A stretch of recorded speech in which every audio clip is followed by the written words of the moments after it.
En 1850, aux États-Unis, des étudiants à l'université faisaient un mélange de foot et de rugby. Les règles changeaient selon les écoles, c'était un peu le bazar. Et ces mêmes étudiants se sont dit un jour, et pourquoi on courrait pas juste avec la balle dans les mains? C'est à partir de ce moment-là que le football américain s'est démarqué du foot ou du rugby. 20 ans après, à peu près, il y a un entraîneur appelé Walter Camp, il a révolutionné le football. Il a créé le système de tentatives nommé down dans le football américain. Il a créé la séparation entre l'attaque et la défense. Et en gros, grâce à lui, le jeu il était plus lisible et plus compréhensible, que ce soit pour les joueurs ou pour les spectateurs. 40 ans plus tard, la première ligue professionnelle de football américain est créée en 1920, nommée la National Football League, NFL, que tout le monde connaît. Et en 1967, soit 40 ans plus tard, le premier Super Bowl a eu lieu. Le football américain, c'est un jeu de stratégie et de coopération. Un peu comme un jeu d'échecs, mais à la place des pions, il y a des monstres physiques. Le but du jeu, c'est d'avancer avec le ballon pour marquer des points. Soit en entrant dans la zone d'embut, qu'on appelle un touchdown, soit en tirant entre les deux poteaux, ce qu'on appelle un field goal. L'équipe a 4 essais pour avancer de 10 mètres. On appelle ça des yards. Pour avancer, l'équipe a deux choix. Soit elle court la balle, soit elle la lance à un coéquipier. Si l'équipe réussit à avancer de 10 mètres en moins de 4 tentatives, elle recommence jusqu'à arriver au touchdown. Si jamais elle échoue dans ces 4 tentatives, et elle doit donner la balle à l'équipe adverse. Chaque joueur a un rôle précis et un gabarit adapté à son chapitre 1. Un sport un peu trop américain. Déjà, je suis obligé de parler du temps des matchs, par pitié. 3 heures de temps dans ta journée. Et dans les 3 heures, il y a des coupures toutes les 15 secondes. Et pendant les coupures, les temps morts, bam, la Fox, elle te spam de pub. En vrai, je le reconnais. En tant que Français, regarder la NFL, 3 heures. Donc, c'est la nuit parce qu'il y a le décalage horaire. Tout seul, sans amis, faut être barjou. J'en connais pas beaucoup qui regardent vraiment la NFL, qui se couchent à 4h du matin, ils passent toute leur nuit à regarder la NFL alors qu'il y a des coupures tout le temps. Je le reconnais, je le conçois, c'est chiant. Mais il faut savoir que ce sport, il est pensé pour la télévision. Les marques font énormément de sous en campagne publicitaire pendant les temps morts de la NFL parce qu'en fait, il faut savoir que la Fox, c'est ce qui fait le plus de téléspectateurs chaque dimanche. Le format de la NFL, il est pensé pour ça, qu'il fasse un maximum de blé, d'argent, de pesos, de rallye. Bref, si ça fait autant de vues, c'est que ça marche. Pourquoi ça marche? C'est parce que l'américain moyen qui regarde la NFL, il a sa petite bière, barbecue, soit sa petite femme, soit ses petits potes, tout ça. Et en fait, en même temps qu'il regarde le match, et il débriefe de sa semaine parce que le match c'est en général le dimanche. Donc il est là, bam, I was with my great, and that was great. Pendant les time-out, donc les temps morts, et c'est ça qu'il fait. Il parle et tout, et c'est un mouvement convivial. En France, pas exactement la même culture, mais eux ont été éduqués comme ça. Par exemple, moi quand j'ai regardé la meilleure saison de l'histoire qu'un club a pu faire dans le football, j'étais obligé d'être concentré à chaque minute. Parce que si je ratais une minute, je pouvais rater une action qui changeait tout le déroulé du match. Il n'y a pas de pause, c'est un temps continu, c'est-à-dire qu'il faut être à l'affût. 45 minutes première mi-temps, 45 minutes deuxième mi-temps, temps additionnel. T'as pas le droit de quitter pour aller sur ton téléphone, sinon tu risques de rater quelque chose. Quand tu regardes la NFL, c'est un peu différent. Un jeu, 10 secondes. Toi, tu réfléchis à ce qu'ils vont faire au prochain jeu et tu parles à ton pote. En plus, il faut savoir qu'en tant que Français, il y a une petite phase d'apprentissage. Le football américain, c'est pas des règles anodines. J'ai essayé d'expliquer en 30 secondes, mais il y a énormément de règles qui manquent. Et pour pouvoir suivre un match sans être perdu en comprenant tout, ça prend un peu de temps et du coup, ça dessert l'adoption de masse qu'il peut avoir un mondial ou les Jeux olympiques. Alors que le foot américain, tu comprends pas pourquoi il est au sol, pourquoi il se tape,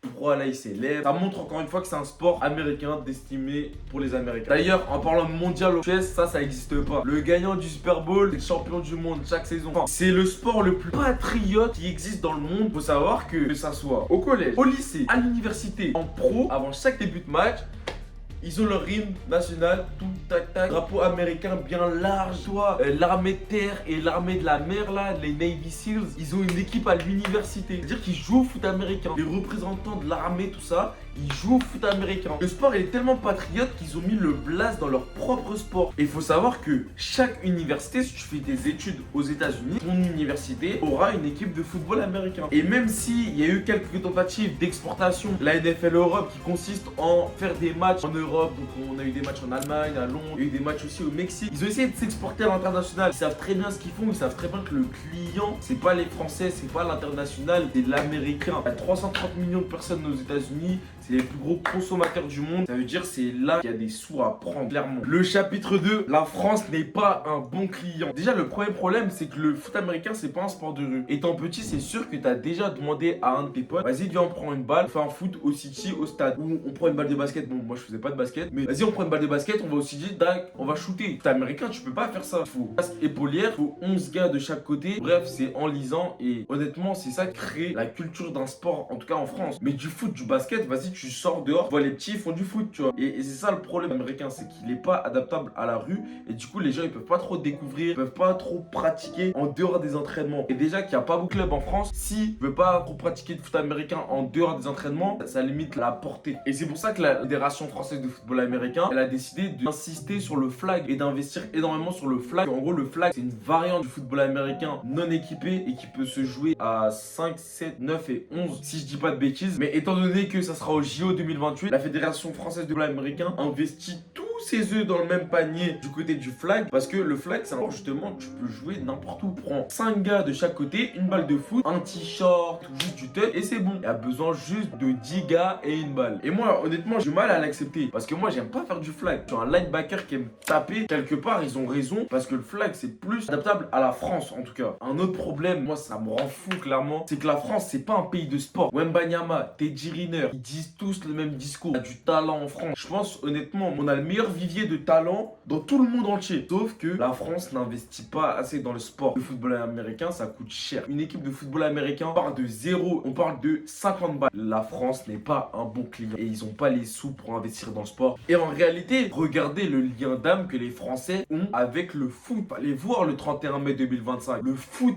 européen, ça rassemble déjà les Français. Ils ont déjà un sport national qui fait de la concu. Tu rajoutes un deuxième foot, compliqué. On n'est pas un bon client. Il y a des pays où le sport national, il n'est pas autant clair, radical. Et ça marche un peu plus, tu vois. Le Canada, ils ice hockey, c'est leur sport national.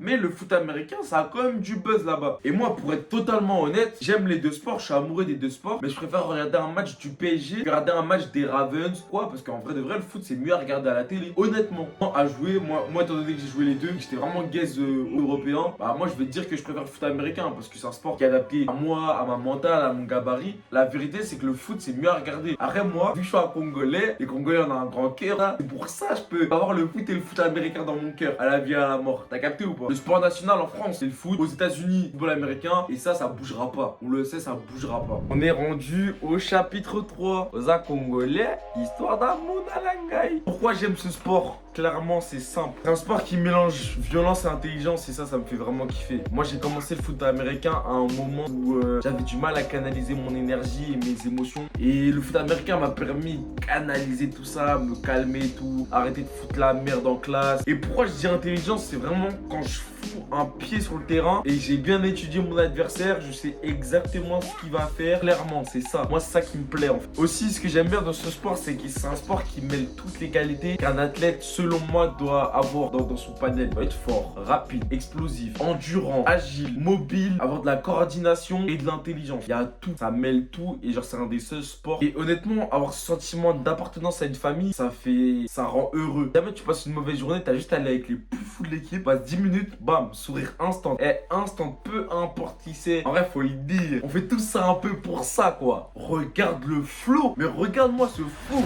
Tu rentres sur le terrain, t'as full up aura. Casque polaire ganté. Des fois, moi, je suis sous cagoule et tout. T'as trop de rats. S'il y a les babies autour là, bah. Gardora, imagine, tu fais un plaquage. Il y a les babies, elles te voient. Laisse tomber. Gardora de baiser. Tu sais, il y a un dernier point. Bon, là, c'est un peu plus personnel et ça s'adapte pas à tout le monde. Mais ton coach, ça devient un peu ton deuxième daron. Et si t'as pas eu cette présence paternelle, ça réchauffe le cœur d'avoir un mec, en vrai tu le connaissais pas il y a 6 mois, te prend derrière ses rênes, t'es son fils, il veut t'emmener au prochain niveau, que tu sois un meilleur joueur de foot, mais aussi il veut que tu sois un meilleur homme. Parce que le foot, ça développe aussi des hommes. Après, c'est personnel. Si t'as eu un daron, normalement, tu vas pas reconnaître ce que je dis. Mais si peut-être ton daron, il était pas là, ça fait du bien d'avoir un coach, un deuxième daron. Honnêtement, c'est un deuxième daron. Ceux qui savent, ils savent, c'est tout. C'est l'heure de la conclusion. En vrai, pour conclure, normalement, t'as compris que le foot américain, c'est un sport fait par les Américains pour les Américains. Et qu'en France, la situation elle est relativement compliquée. On n'est pas les bons clients. Malheureusement, ça fait chier pour les mecs comme moi qui aiment le sport et aimeraient pratiquer le sport en France. Mais moi, je suis obligé de partir si je veux continuer à évoluer parce qu'au bout d'un moment, t'as un plafond de verre en France. Non pas que je suis super fort, que je suis le meilleur et tout, c'est juste que c'est la réalité. Ça n'empêche pas que toi aussi, tu peux aller essayer du foot américain en France et tu vas kiffer. D'ailleurs, dis-moi en commentaire où t'habites, on va te dire ton club, tu vas aller à l'entraînement, tu vas kiffer. Et dire-moi où vous jouez. Moi, je veux apprendre à vous connaître à travers cette vidéo YouTube. Merci d'avoir regardé, j'espère que ça vous a plu. Moi, j'ai passé un bon moment de baiser. La vérité, spammez le bouton s'abonner. Abonnez-vous en balle. Là, la 42 Maz, ça arrive fort.